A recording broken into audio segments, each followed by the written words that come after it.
Mis queridos amigos y amigas, un saludo muy especial desde la cuarentena. Mi nombre es Alejandro Marín y hemos estado haciendo Historia Secreta de la Música, el programa de radio todos los sábados, con repetición los domingos. Los sábados se emite a las 6 de la tarde por la X más Música 103.9 FM. Queda disponible on demand a través del Mixcloud y por supuesto a través de la xmasmusica.com. Queda disponible a través de alejandromarin.com y se repite los domingos a la 1 de la tarde también por la señal de la xmasmusica.com y 103.9 FM. Y en las últimas dos emisiones hemos estado haciendo un recuento de la historia de la vida y de la música de Michael Jackson, que comenzó en Gary, Indiana, por allá en 1958. Esa fue su fecha de nacimiento, pero el programa comienza en realidad con el entrenamiento de los Jackson 5 a manos de Joseph Jackson, un músico frustrado que estaba dedicado a la soldadura, a la industria del acero y que vivía con su esposa Catherine,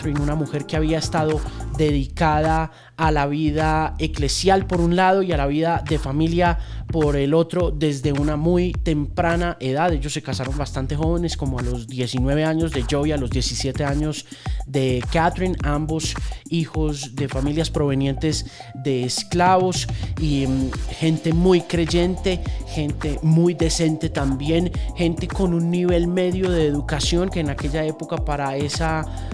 Norteamérica negra era bastante difícil de lograr. Y comenzábamos esa historia no necesariamente profundizando en la relación entre Catherine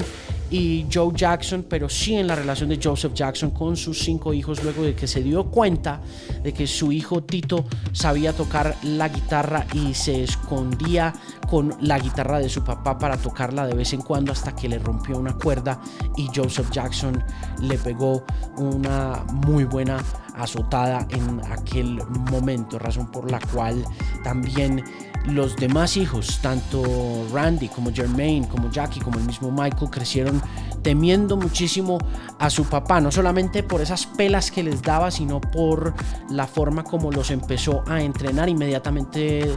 después de que se dio cuenta de que, si bien él no había tenido éxito como músico con una banda llamada The Falcons, sus hijos sí lo iban a tener a como diera lugar. Y ese a como diera lugar pues implicó una ley marcial que aisló a los jóvenes Jacksons desde una muy temprana edad, evitando que se relacionaran de manera saludable con otros niños. Y por supuesto la llegada de Catherine Jackson al mundo de los testigos de Jehová no ayudaría mucho para la niñez de esos 5 muchachos, que comenzaron su carrera participando en todos los concursos de talento que encontrara su papá en el Midwest, desde Gary, desde Indiana, pasando hasta Cincinnati en Ohio, yendo a Chicago, Illinois,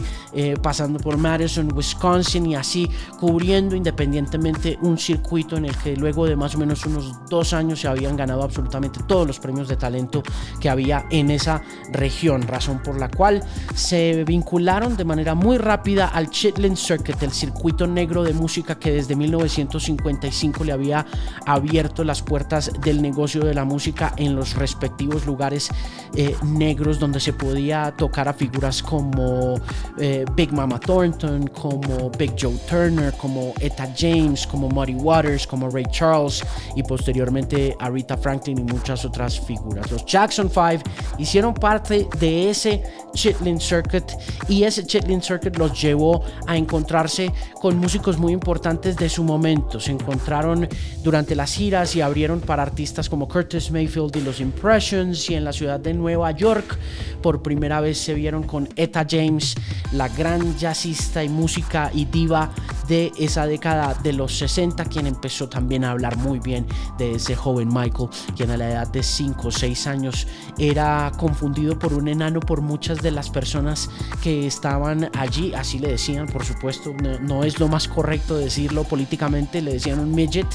pero era porque su voz era la de un adulto y su tamaño era el de un niño, de manera que Etta James fue una de las primeras que le echó el ojo a Michael Jackson como esta figura prometedora. Posteriormente fue Gladys Knight con su banda The Pips, pero no sería sino hasta cuando se encontraron en el camino del Chitlin Circuit con un joven músico que hacía covers para Berry Gordy, el dueño de la casa discográfica más importante de aquel momento en los Estados Unidos, llamada Motown Records, un hombre llamado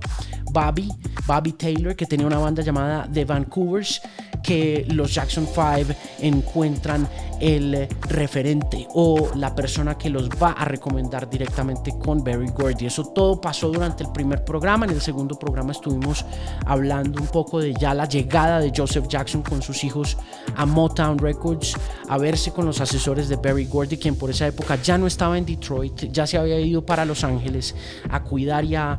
construir la carrera de su diva más importante, Diana Ross, quien era su amante en aquel momento y la lideresa musical más importante del pop con el grupo The Supremes. Ella quería volverse una estrella de cine. Berry Gordy quería meterse a Hollywood, se había mudado y había dejado atrás a dos de sus más queridos y confiados asesores, quienes atendieron a los Jackson 5 en Detroit, Michigan, en una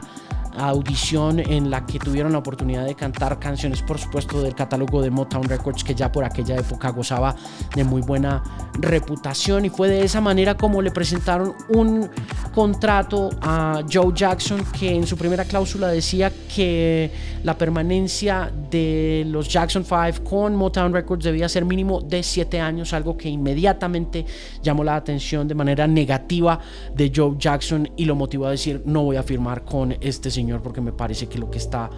pidiendo es demasiado injusto y no me interesa tener a los muchachos 7 años con la misma casa discográfica y cerrarles las puertas de otras posibilidades. En ese momento en que Joe Jackson dice que no, Berry Gordy accede a la primera condición de Joe Jackson, que es firmar un contrato por 1 año, y luego de eso Mr. Joe Jackson firma el contrato sin leer las otras 6 páginas de un contrato que, entre otras cosas, decía que inmediatamente después de firmado el nombre de los Jackson 5 pasaba a ser propiedad de Motown Records, además de tener unas condiciones de regalías bastante complicadas para un grupo de 5 personas, y explicamos toda esa situación que se vivió en aquel momento y que sienta también las bases del negocio de la música como lo entendemos hoy en día. Por supuesto, de allí pasamos a hablar sobre Diana Ross, sobre la relación que tuvo Michael con Diana inmediatamente después de que los Jackson se mudan a la ciudad de Los Ángeles para trabajar también en esta nueva y prometedora carrera,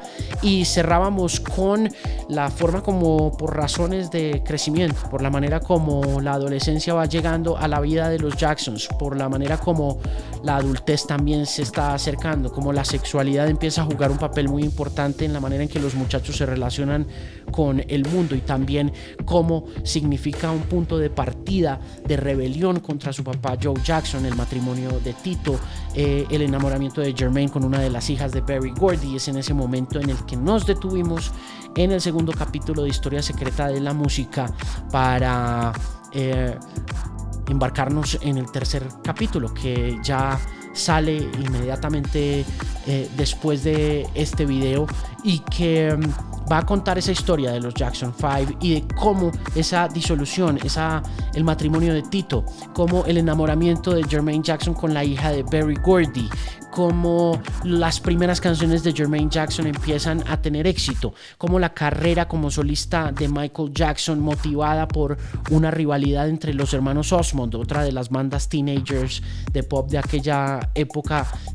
construye esa carrera como solista que lo va distanciando de sus hermanos, pero también en algún momento es una estrategia para